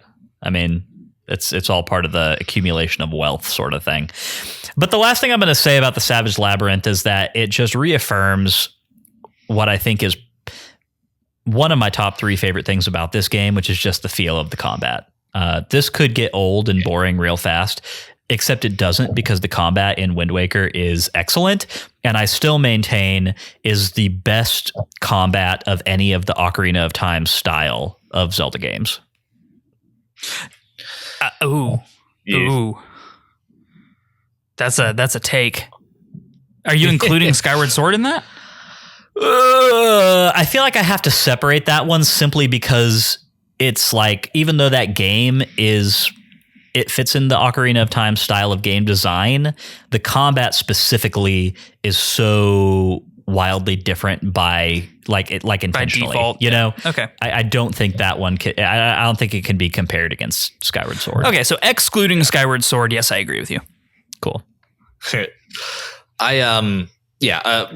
2 quick thoughts on the Savage Labyrinth. I love that it showcases the quality of the combat when nothing else in this game really does. Almost nothing else. Like the rest of the game, like this combat style is really good for having lots of enemies on screen at once. And like it feels really dynamic. You move fast, enemies are big. You do these reactive dodges that make you move around in the environment. There's just a lot that can go on. Enemies will attack you at the same time, unlike say Ocarina of Time, where they kind of stand back. It's all just really fun, and this is where you go to actually enjoy it, because It's not hard enough anywhere else. And I think it's also really interesting, piggybacking on the way that enemies react to you, is the fact that the enemies can hurt each other. I thought was really good. Like I pitted the Dark Nuts against themselves a lot, especially when you were fighting 4 or 6 at a time. Like as soon as you can do one successful dodge and you get like 2 of them who don't have armor anymore, they just start hitting each other. And so then you start like separating them and, trying to get in one-on-ones to, finish a couple people off and then pare it down. So and that's it works so well. And that's what had me thinking about Trial of the Sword, which is like, obviously in Trial of the Sword, you have the environmental aspect added to it, which is not present here at all. But you definitely have the strategy component of, I can see the enemies that I have to deal with. What's the most effective way for me to like divide and conquer this room full of people, And that's all I had for the Savage Labyrinth. Last thing, Savage Labyrinth has cemented in my mind the fact that the boomerang is my favorite combat item in this game. It is very, very good. It is very, very, very good. Yep. I also want to say shout out to enemy design. The final floor of Dark Nuts are all like dark black Royal Guard Dark Nuts who have these crazy cool helmets. They look like the Twilight Princess Dark Nuts, but in Wind Waker art style. They are so cool. Wow, they're so cool. Excellent enemy design. Like, wow. Yeah. Well, 10 out of 10. Definitely my favorite of the enemies in the game. Yep, totally agree. All right, well, let's go ahead and move on to part 4, which is Bloopy Trails, where we talk about interesting things that diverted our attention. This is the loose ends episode, and so we have a lot of these main side quests that we are working on tying up. And so I guess I'm going to open up the floor. Does anybody have anything that they would like to mention specifically at the top of this section? I want to go first and say the Korok seed or the Korok tree quest to revitalize the dead Korok trees. It was fine. I didn't fast travel for it because I wasn't sure if fast traveling would take away the potency of the water, the same way that like fast traveling with the frog and Ocarina of Time makes it useless. Right. So I also did not for the same reason. Yeah. I don't know if that's true or not. I just decided not to risk it. It doesn't. I fast traveled after I was done and still had 12 minutes left on the timer, and it just keeps rolling. Cool. Yeah. So good to know. And makes, I guess, my follow-up point to that somewhat moot. But how in the actual hell do you complete this on GameCube? Because you have 10 minutes less and no swift sail. And you have to change the direction of the wind manually wherever you want to go, and that's a 30-second cutscene of Link conducting things. Well, in fairness, your timer's not counting down when you're in. Annoyance factor is still there. How do you survive morale? Yeah, exactly. Yes. How do you not rip your hair out and then throw your GameCube across the room? Completing not just the controller, but the whole GameCube. Rip it out of the wall and chuck it. That's why it has a handle. Yeah, exactly. So you can throw it more easily. You can shot put it. God. So yeah, it was fine. I like making the little Koroks happy, and seeing the trees grow as soon as you hit that last one was kind of neat. And piece of heart, sure, whatever. I have 13 hearts at this point, so who cares? But or whatever, a full row plus 3. I think that I'm just assuming it's 13. I don't know. Maybe it's more.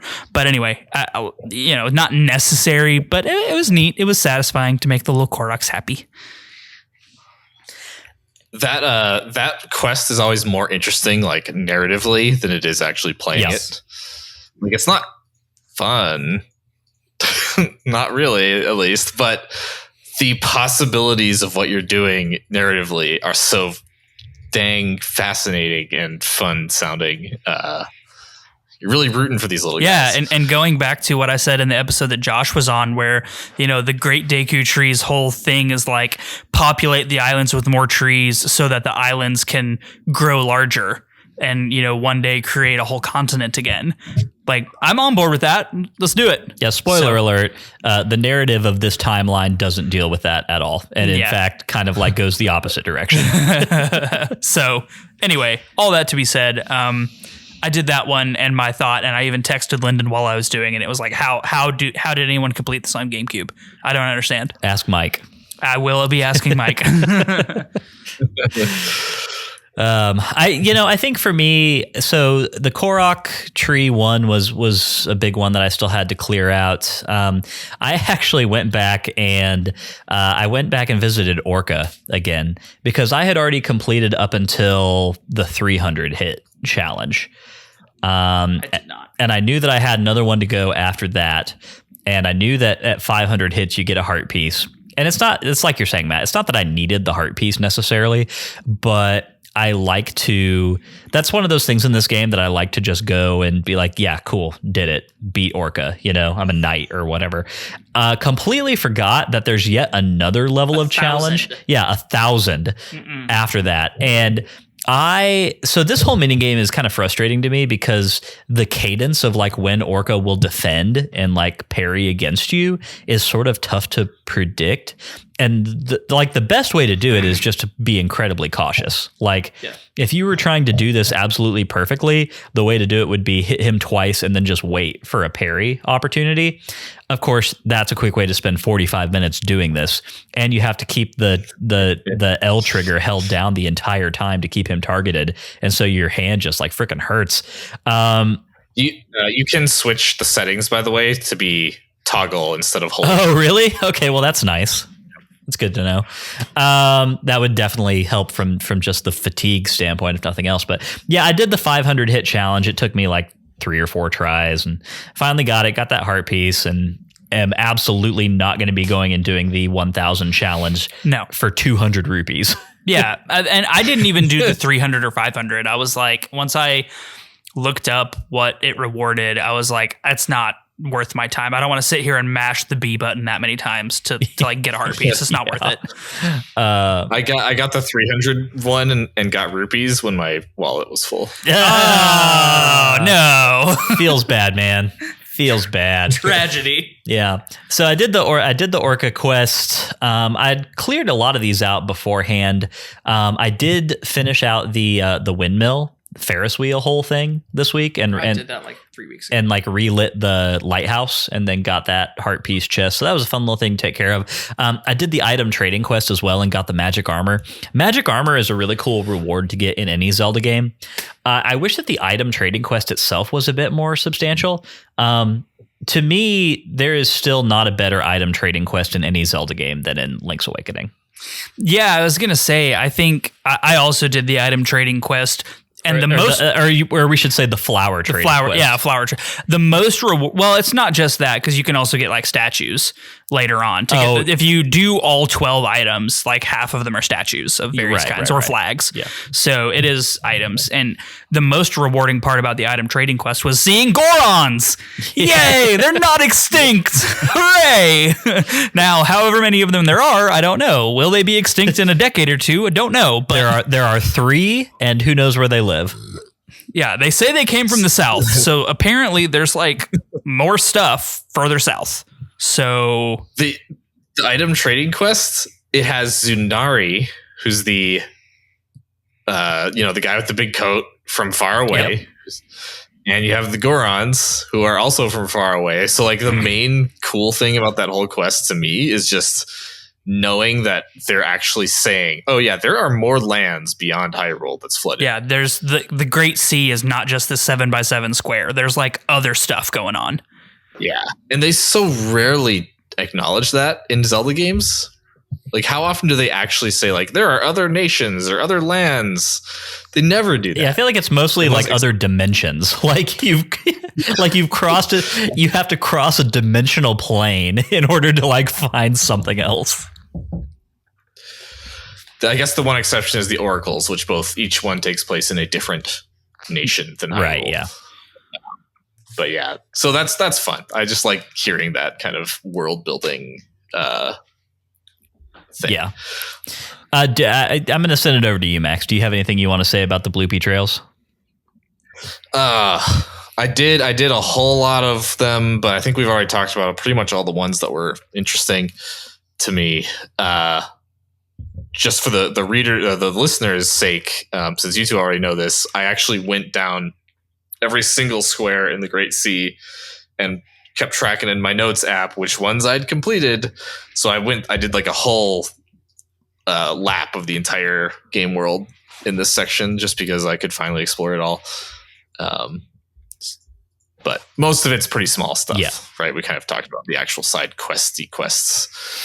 Cool. You know, one thing that I wish there was more incentive to do would be to clear out those fortresses in the Dice Fortress, the 1, 2, 3, 4, 5, 6, the Eye Reef Islands. The Reef Islands.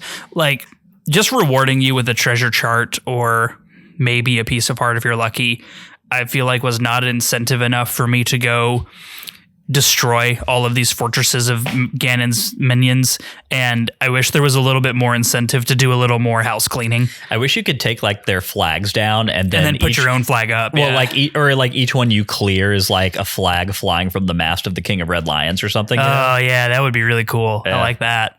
Yeah, just something to incentivize you to clean up some of the bad characters on the Great Sea. Like, I think that would be kind of neat. Agreed. Totally agreed. Yeah, they're not even enjoyable, right? I actually have a note here that says, all it says is the reefs are not fun. They're really not. They kind of suck. They're neither rewarding nor enjoyable. And they take up 6 whole grid spaces of the Great Sea. So it's like, it's kind of disappointing from that perspective of things, you know? Yeah, for sure. And also there's that steel fortress, which is like where the little boats come out of. And you can shoot its door and like go into it to get one of the Triforce charts. So that was kind of cool. Like, more of that, please. I don't know. Yeah. I don't know. I mean, yeah. I wish more islands in the Wind Waker had some unique point of interest on them, like something about them that actually stood out. A lot of them have kind of weak things to set them apart from the others. One that I actually did. So I did the Bomb Island little labyrinth this week, which hadn't done before. And I think that's like it's either 200 rupees or a heart piece. I can't remember which one, but that's actually a fun little puzzle, which requires you to use those fire centipede dudes. I did that one too. As like switch weights, you know? Yeah. And that's actually kind of a cool mechanic. I sort of, I wish that kind of thing had been done more elsewhere in the game.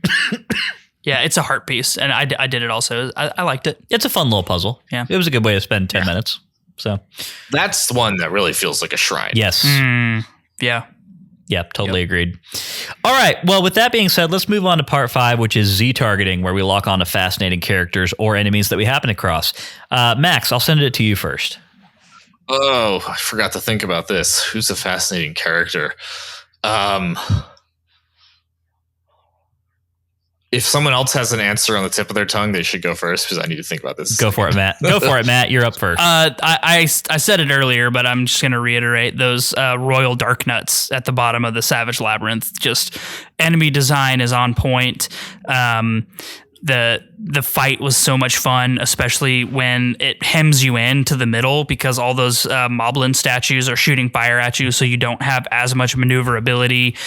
They're beefy boys. They do a lot of damage. And in fact, one section a little bit earlier introduces a new Dark Nut attack where they jump and spin and then hit you, and it does like 6 hearts on regular mode. So I imagine it does like almost that much. It does more than that, obviously on hero mode. So big props to the Royal Dark Nuts. But yeah, I'm not going to say my honorable mention, so you guys can go. And then if neither of you take my honorable mention, I will come back to it. But yeah, so for my pick, I'm actually going to go with the cabana itself and also like the door of the cabana. It's a sentient cabana. Yeah, it has thoughts and feelings, and it calls you a grimy peasant. Yeah, exactly. Well, it's kind of like a C-3PO sort of thing, Very similar vibes. And I really would like to know the story of what's going on here. I would like to know why there's like a spirit of a butler who's like who's inhabiting the walls of this cabana and how he came to be that way. And also, how did he earn this eternal punishment? Right, exactly. And also, like, was Mrs. Marie just like cool with this? I mean, I want to know that whole story too. Like, what is the deal? Like, what is the deal with her her haunted cabana, basically. Did she kill him? Like, I really want to know. I have questions. It's a fun little character, the dialogue is all really fun, and the characterization of the door is great, and it's one of those classic goofy Zelda characters, and I appreciated it for that reason. But just fictionally, I want to know what did you do? Do you deserve this? Were you a bad person? I don't know. He does feel like he belongs in Majora's Mask. Very much. Okay, I do have a pick now. I'm going to say Maggie. I don't know if either of you did Maggie and Mo's side quests. Good pick. But I love this whole thing where the captured Hylian maidens, that you free from the Forbidden Fortress, they all get ransomed back to their families on what you may call it, Windfall Island. Windfall, thank you, Windfall Island, and it introduces kind of a bunch of changes to like what NPCs are saying and what kind of side quests there are. And Maggie's just fun. She has trying to send correspondence to her love, a moblin named Mo, and there's a whole side quest around getting the letter to her from Mo, and then Mo's letter is basically saying he wants to, devour her alive. And she thinks that's like so romantic, and I'm sitting here like, dude, he wants to literally eat you, like not in the fun way, in the ouch way. Yeah, I mean, again, talk about your goofy Zelda characters and side quests. That's definitely kind of a highlight. Mo the Moblin. There's some like class commentary woven in there too. Like that's fun. Well, there's a little bit of a Stockholm syndrome kind of element to the whole thing, right? So that's a little disturbing, but Mo the Moblin, I guess, is another in a long series of like Zelda enemies who gain like story agency at some point. Like I'm thinking of like the Hinox in A Link Between Worlds, which you'll meet him at some point, Matt. But it's always fun when you can you stumble across an enemy in these games, and it's like an actual character of an enemy, And it kind of makes you wonder, oh, go for it, Max. I was going to say one fun part about this side quest is that the postman who you're working with talks about how he went to Forsaken Fortress to deliver letters to and from Mo, which I just opens up this whole thing. We're like, oh, the Moblins are like part of the society of the Great Sea. They have a concept of mail. Yeah. Oh man, that's hysterical. I actually did go back to the Forsaken Fortress this week. I was curious to see if there was anything you could do there now that it's been destroyed by Valu, and there's really not. It's deserted, and once you start getting back up towards where the crow's nest was, it's all broken and you can't get back up there. So anywho, nothing to see here at the Forsaken Fortress, which is a really cool piece of world building. It is. No, yeah. I like it. I like it a lot. But yeah, good pick on Maggie. That's a great one that I feel like somebody should have scooped up, and good on you for doing it, Max. All right. Well, with all that being said, let's move on to part 6, which is our final thoughts, where we let Matt wrap up this section of the game in as succinct a way as he can think to do. Well, my first thought is go Cowboys, beat the Bucks, woot, hooray, very happy. Neat. Yes, I'm sportsman. Okay, now back to not sports. This section of the game is really about tying up all the things that we need to do before we head into our final encounter with the King of Evil to put him back where he belongs, which is in the Dead Ski.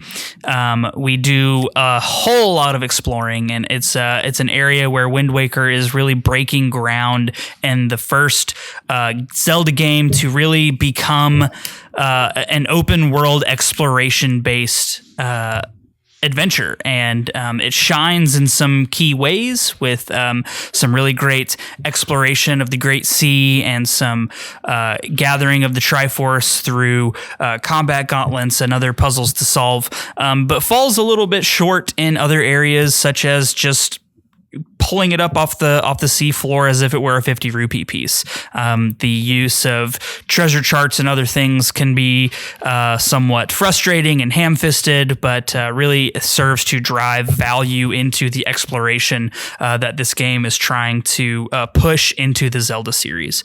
So for all of that, it comes together from its side quests, from its exploration, from the gathering of the Triforce to form a pretty good section of game that sets us up well to go into our final confrontation, which will be next week, where we get to finally face our foe, Ganon, and put him back where he belongs.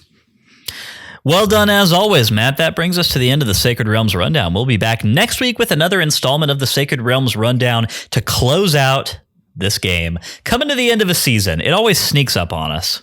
Always does. It comes up fast, and it doesn't feel like we should be done, but here we are.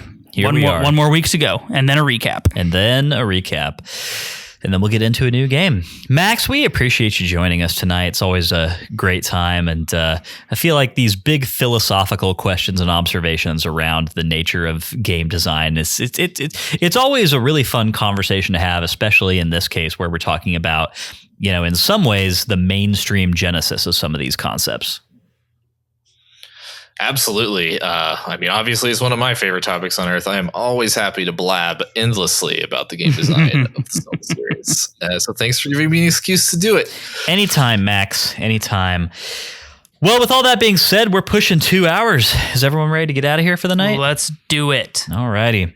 If you enjoyed today's show and you would like a little extra Sacred Realms in your life, you can head over to patreon.com/sacredrealmspod and become a patron. If you've got no rupees, it's not a problem. 5-star Apple Podcast reviews are a great free way to support us. More reviews means the more people see our show. That makes us very happy Hylians. Follow us on Twitter and Instagram at Sacred Realms Pod for updates on the podcast and for behind-the-scenes action. Sacred Realms will be back next Wednesday with our thoughts on the finale of The Wind Waker. We'd love for you to play along with us and to share your thoughts on our social channels. The Wind Waker can be played in its original form on the Nintendo GameCube. Its remastered version can be played on the Nintendo Wii U, and it can be played on any device capable of running a Dolphin emulator. In the meantime, may your hearts be full, may your arrows never miss. We'll catch y'all next time. Sacred Realms is an independent podcast production, which is produced, edited, and mixed by me, Lyndon Willoughby. Our music comes from Zelda and Chill by Mikkel and is graciously provided to us by Mikkel and Game Chops Records. Zelda and Chill is available to stream on Spotify or to purchase directly from GameChops.com. Finally, our thanks go to Nintendo for creating such exceptional and innovative experiences. Bye!